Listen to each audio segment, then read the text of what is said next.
Pemasangan alat peraga kampanye APK berupa baliho ini dilakukan di 5 titik, diantaranya di Jalan Manunggal Utara dan Selatan, perempatan Jalan Pemuda, rest area dan di Jalan Letda Sucipto, Kota Tuban, Jawa Timur, Jumat malam.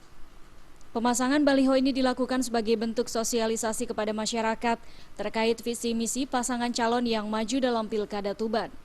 Petugas KPU bersama pemenang tender dibantu Satpol PP setempat secara bergotong royong memasang baliho berukuran 4 x 5 meter ini, yang mana tiap titik dipasang 2 baliho secara berjajar.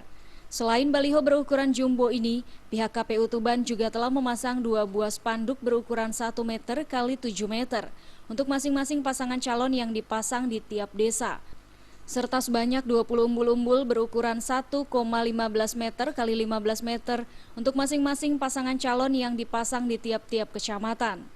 Menurut Divisi Logistik, Anggaran dan Rumah Tangga KPU Kabupaten Tuban Nur Hakim, lokasi pemasangan baliho ini sesuai kesepakatan KPU dengan tim pasangan calon, Panwasli, pihak kepolisian dan Satpol PP. Pemasangan baliho sengaja dilakukan malam hari agar tidak mengganggu arus lalu lintas di jalur Pantura Tuban. Sedang melakukan pemasangan APK yang berupa baliho. Jumlahnya berapa, Pak? Jumlahnya nanti kita pasang di 5 titik yang sudah disepakati oleh tim paslon serta Panwas, pihak kepolisian sama Satpol PP. Berapa titik, Pak? 5 titik. Pak, ini kenapa kok dipasang malam hari ini?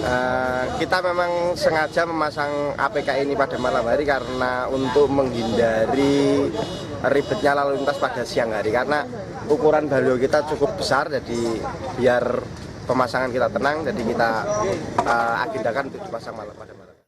Seperti diketahui, Pilkada Kabupaten Tuban yang akan dilangsungkan pada 9 Desember 2015 hanya diikuti oleh 2 pasangan calon, yakni pasangan calon incumbent nomor urut 1 Fatul Huda Nur Nahar Hussein dan pasangan calon incumbent yang mengantongi nomor urut 2 Zaki Mahbub Dwi Budiarti.